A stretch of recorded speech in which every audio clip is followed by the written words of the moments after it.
मायावती को दो लड़कों की जोड़ी ने इंडिया गठबंधन में चर्चा से भी रोक दिया। अखिलेश यादव के अलावा आखिर गठबंधन का वो कौन साझेदार दल है जिसने मायावती के एंट्री पर गठबंधन छोड़ने की धमकी दे दी, और इसके पीछे की वजह क्या है, हम ये समझेंगे। ये भी जानिए कि मायावती ने आज कैसे पलटवार किया है और कैसे कांग्रेस पार्टी के लिए इसमें संकेत छिपे हैं। अखिलेश यादव को उन्होंने कौन सी बात याद दिलाई है, ये भी समझेंगे। और आखिर में ये भी जानिए कि क्या सचमुच बसपा और कांग्रेस के बीच कोई अंदरूनी बातचीत चल रही है। ये तमाम खबरें आज का यूपी में। नमस्कार, मैं हूं कुमार अभिषेक, आप देख रहे हैं यूपी तक। हम हाजिर अपना न्यूज शो आज का यूपी लेकर। तो आज सबसे पहले बात होगी इंडिया गठबंधन की बैठक में सिर्फ समाजवादी पार्टी नहीं, सिर्फ अखिलेश यादव नहीं, बल्कि मायावती की चर्चा रोकने में, मायावती की बात को इंडिया गठबंधन में आगे बढ़ाने से रोकने में जयंत चौधरी की भी भूमिका है। सिर्फ अखिलेश यादव ने मायावती की एंट्री या मायावती की चर्चा नहीं रोकी, जयंत चौधरी ने भी रोक दी। हुआ दरअसल कुछ यूं कि जैसे ही अखिलेश यादव ने अपनी बारी में बोलना शुरू किया तो उन्होंने सबसे पहले पूछा कि क्या साथी दल मायावती के साथ या बीएसपी के साथ भी इंडिया गठबंधन को लेकर कोई बातचीत कर रहे हैं, और अगर ऐसी बातचीत चल रही है तो फिर उन्हें सोचना पड़ेगा। अखिलेश यादव बोल रहे थे, तभी उसी के बीच में जयंत चौधरी ने भी अपनी बात कह डाली और उन्होंने भी कहा कि अगर मायावती को लाने की कोशिश हुई तो फिर वो गठबंधन से अलग हो जाएंगे। यानी इन दो लड़कों की जोड़ी ने, इन दो युवा नेताओं की जोड़ी ने मायावती के एंट्री तो दूर, उनकी चर्चा तक को रोक दिया। कांग्रेस बैकफुट पर आई और कांग्रेस पार्टी ने यह कह दिया कि कोई गंभीर चर्चा नहीं हो रही। अभी तक माना यह जा रहा था कि सिर्फ समाजवादी पार्टी नहीं चाहती है कि बीएसपी यानी कि मायावती की एंट्री इस गठबंधन में हो, जबकि कांग्रेस पार्टी दबे स्वर में इसकी चर्चा शायद चाहती थी। वो कहीं ना कहीं इंडिया गठबंधन के दूसरे नेताओं का मन टटोलने का मन भी बना रही थी, और इसे इन दोनों नेताओं ने भांप लिया था। और यही वजह है कि चर्चा शुरू हो उसके पहले ही उनके एंट्री पर बवाल कट गया। कांग्रेस पार्टी बैकफुट पर आई और उसे मना करना पड़ा कि हम बीएसपी के साथ किसी गठबंधन में नहीं जा रहे हैं, ना ही बीएसपी को लाने की कोई कोशिश है। अगर चलेंगे उत्तर प्रदेश में तो उसी गठबंधन के साथ चलेंगे जो इस वक्त अखिलेश यादव और जयंत चौधरी का है। तो क्या ये अचानक हुआ एक मामला था या इसकी कोई प्लानिंग थी? जानकारों के मुताबिक कांग्रेस पार्टी ने जिस तरीके का दर्द अखिलेश यादव को मध्य प्रदेश के चुनाव में दिया था, जिस तरीके का झटका आखिरी वक्त में अखिलेश यादव को कांग्रेस पार्टी ने मध्य प्रदेश में दिया था, अखिलेश यादव ने वो बदला चुका लिया। लेकिन सिर्फ अखिलेश यादव का ही बदला नहीं है, ये बदला जयंत चौधरी का है, जयंत चौधरी का भी है। कैसे है, हम इसे समझते हैं। तो सबसे आश्चर्य की बात हुई कि अखिलेश तो अखिलेश, आखिर जयंत ने ऐसा क्यों कहा? जयंत चौधरी का इसमें क्या नुकसान है? लेकिन जानकार बताते हैं कि दरअसल जयंत चौधरी ने 2019 में उस अपमान का बदला लिया है जो बसपा ने उनके साथ 2019 में किया था। अब थोड़ा रिवाइंड करके 2019 के लोकसभा चुनाव में चलते हैं। याद करिए, 2019 में जब लोकसभा चुनाव के पहले गठबंधन की बात चली थी तो उस वक्त बात कांग्रेस, समाजवादी पार्टी और आरएलडी के बीच चल रही थी। लेकिन अचानक होता कुछ यूं है कि बसपा की एंट्री होती है, कांग्रेस पार्टी अपने आप बाहर हो जाती है और समाजवादी पार्टी और आरएलडी का जो गठबंधन है वो भी खटाई में उस वक्त पड़ जाता है जब सीधे मायावती और अखिलेश यादव मिलते हैं और वहां पर वो गठबंधन बन जाता है। तब बसपा की तरफ से और मायावती की तरफ से इस गठबंधन का जब ऐलान हुआ तो उसमें सिर्फ बीएसपी और समाजवादी पार्टी थी। और हुआ भी कुछ ऐसा, बटे 40-40 सीटें। और मायावती ने कहा कि अगर आरएलडी को सीटें देनी है तो समाजवादी पार्टी अपने कोटे से दे। और हुआ भी यही, समाजवादी पार्टी ने अपने कोटे से 2 सीटें चौधरी अजीत सिंह को और जयंत चौधरी को अपने कोटे से दी और मायावती ने 40 की 40 सीटें अपने पास अपने कोटे की रखी। तो कहीं ये उस मौके का सियासी बदला तो नहीं है। माना यह जा रहा है कि कभी भी मायावती और आरएलडी के यानी कि जाट बिरादरी की सबसे बड़ी पार्टी का जो आपसी संबंध है वो बहुत मधुर कभी नहीं रहा था। लेकिन जिस तरीके से उस दौरान चौधरी अजीत सिंह को, आरएलडी को इस गठबंधन से अलग रखा गया था। याद करिए जब मैनपुरी की सभा में मुलायम सिंह यादव, मायावती, अखिलेश यादव, डिंपल यादव ये तमाम लोग मौजूद थे, तब मंच पर आरएलडी का कोई नहीं था, अजीत सिंह भी नहीं। तो कहीं ये उस दौर का एक सियासी बदला तो नहीं, जानकार ये भी कहते हैं। और दूसरी तरफ ये भी कहते हैं कि जयंत चौधरी ने राज्यसभा की जो अपनी कीमत थी उन्होंने वो चुका दिया। यानी कि वो और अखिलेश यादव इस इंडिया ब्लॉक के इस मीटिंग में कुछ इस कदर साथ आए कि मायावती और बीएसपी को लेकर कांग्रेस को पूरी तरीके से बैकफुट पर कर दिया। और यही सबसे बड़ी वजह थी। अब अगली खबर,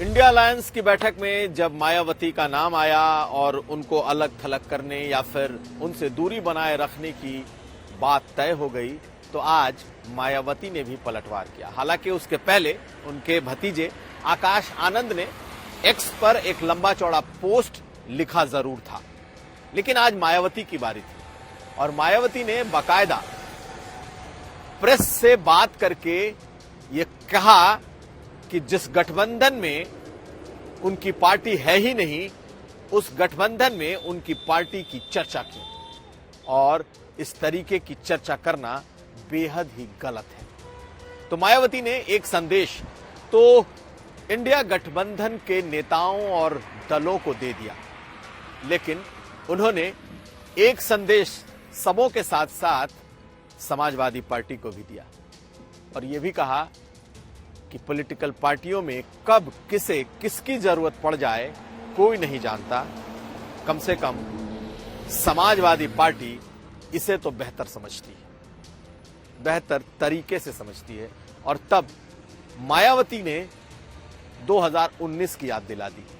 यहां 2017 में अखिलेश यादव विधानसभा चुनाव बुरी तरीके से हारे थे, लेकिन 2019 में उन्होंने मायावती के साथ गठबंधन किया और यही बात उन्होंने याद दिलाई कि कब किसकी कहां जरूरत पड़ जाए कोई नहीं जानता। तो एक तरफ उन्होंने अखिलेश यादव को इस बात की याद दिलाई। सुनिए मायावती ने आज कहा क्या है और उन्होंने अपने प्रेस रिलीज में लिखा क्या। विपक्ष के गठबंधन में बीएसपी सहित अन्य जो भी पार्टियां शामिल नहीं हैं, बीएसपी सहित अन्य जो भी विपक्षी पार्टियां शामिल नहीं हैं, तो उनके बारे में किसी को भी बेफजूल कोई भी टीका टिप्पणी करना उचित नहीं है तथा इससे इनको बचना चाहिए। मेरी इनको यही सलाह भी है, क्योंकि भविष्य में देश व जनहित में कब किसको किसी की भी जरूरत पड़ जाए ये कुछ भी कहा नहीं जा सकता है। अर्थात फिर ऐसे लोगों को व पार्टियों को भी काफी शर्मिंदगी उठानी पड़े, ये ठीक नहीं है। और इस मामले में खासकर समाजवादी पार्टी इस बात का जीता जागता उदाहरण भी है। ये तो बात हुई कि कब कहां किसे सियासी जरूरत एक दूसरे की पड़ जाए। तो ये पहला ऐसा वाक्य है जब मायावती ने यह संकेत दिया कि उनकी जरूरत इंडिया अलायंस को, इंडिया ब्लॉक को पढ़ सकती है और तब क्या होगा।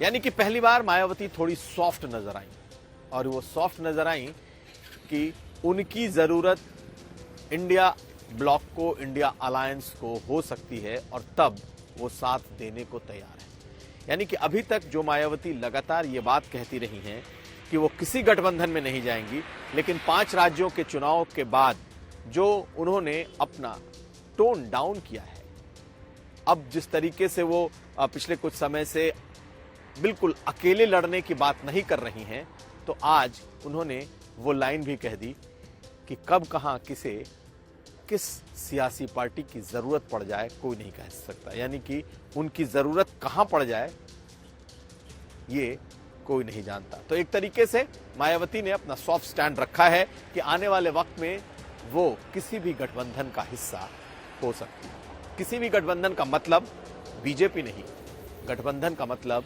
India alliance. तो इतना कुछ होने के बाद भी मायावती के जो टोन है, मायावती का जो टोन है वो डाउन है। माना जा रहा है कि कहीं ना कहीं उन्हें भी इस गठबंधन के अहमियत का एहसास है, और यही वजह है कि ये बात निकल कर आने के बाद भी कि उन्हें रोकने की कोशिश हुई, उनके बारे में इंडिया अलायंस के बैठक में चर्चा हुई, उन्हें रोका गया। बावजूद इसके मायावती का पलटवार उतना तीखा नहीं है जिसकी उम्मीद की जा रही थी। अब अगली खबर।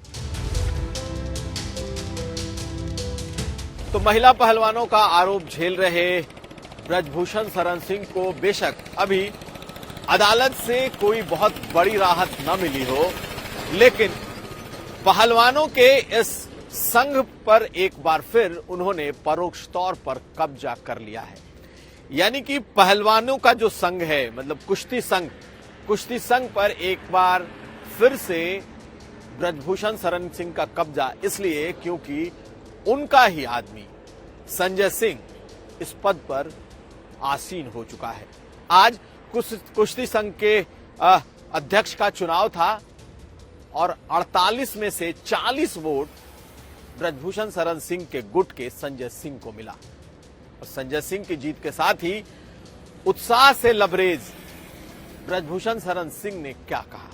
ब्रजभूषण शरण सिंह ने कहा कि दबदबा तो है, दबदबा रहेगा। एक तस्वीर देखिए जो ब्रजभूषण शरण सिंह के बेटे प्रतीक ने शेयर की थी, और वो प्लेकार्ड उन्होंने दिखाते हुए लिखा है कि दबदबा तो है और दबदबा रहेगा। पहले इस तस्वीर को देखिए और सुनिए ब्रजभूषण शरण सिंह ने कहा क्या है, फिर उसके बाद हम ये भी समझेंगे, देखेंगे कि पहलवानों का अब रुख क्या है। अब जिसको संदेश लेना हो वो संदेश ले। दबदबा था, दबदबा रहेगा, और ये भगवान ने दे रखा है, ये भगवान ने दे रखा है। तो आपने ब्रजभूषण शरण सिंह को सुन लिया, लेकिन यूपी तक को आज से कई हफ्ते पहले ब्रजभूषण शरण सिंह ने संजय सिंह का नाम बता दिया था, और खुलेआम बताया था कि न सिर्फ उनके कैंडिडेट संजय सिंह होंगे जो कि बनारस के रहने वाले हैं, बल्कि वही जीतेंगे भी। इसका ऐलान ही नहीं किया था, इसके बारे में पूरी तफसील से उन्होंने ये बात बता दी थी कि कौन उनका कैंडिडेट होगा और कौन जीतने जा रहा है। और आज कुश्ती संघ के चुनाव में हुआ भी वही, ब्रजभूषण शरण सिंह के कैंडिडेट संजय सिंह जीत गए। सुनिए कुछ हफ्ते पहले जब मैंने उनसे बात की थी गोंडा में उनके घर पर, तो उन्होंने कैसे इस कैंडिडेट की जीत की भविष्यवाणी तभी कर दी थी। देखिए, मैं बेटे को नहीं लाना चाहता हूं। मैंने एक आया था मेरे पास कि अपने परिवार को हटा लीजिए। हमने अपने परिवार को हटा लिया, खुद भी हटा लिया, परिवार को भी हटा लिया। और जो उत्तर प्रदेश कुश्ती संघ का चुनाव लड़ रहे हैं उनका नाम है संजय सिंह, और वो बनारस मोदी जी के संसदीय क्षेत्र के रहने वाले हैं, कुश्ती से जुड़े हैं, और मैं भी कुश्ती से जुड़ा हूं और जुड़ा रहूंगा। क्योंकि अभी आप चले मेरे साथ में, ट्रायल होगा यूपी का। मैं कुश्ती कैसे छोड़ सकता हूं या खेल कैसे छोड़ सकता हूं। मेरा नारा था, बचपन से नारा है, स्वस्थ देवी पाटन मंडल, साक्षर देवी पाटन मंडल, हरा भरा देवी पाटन मंडल, ये आप देख रहे हैं।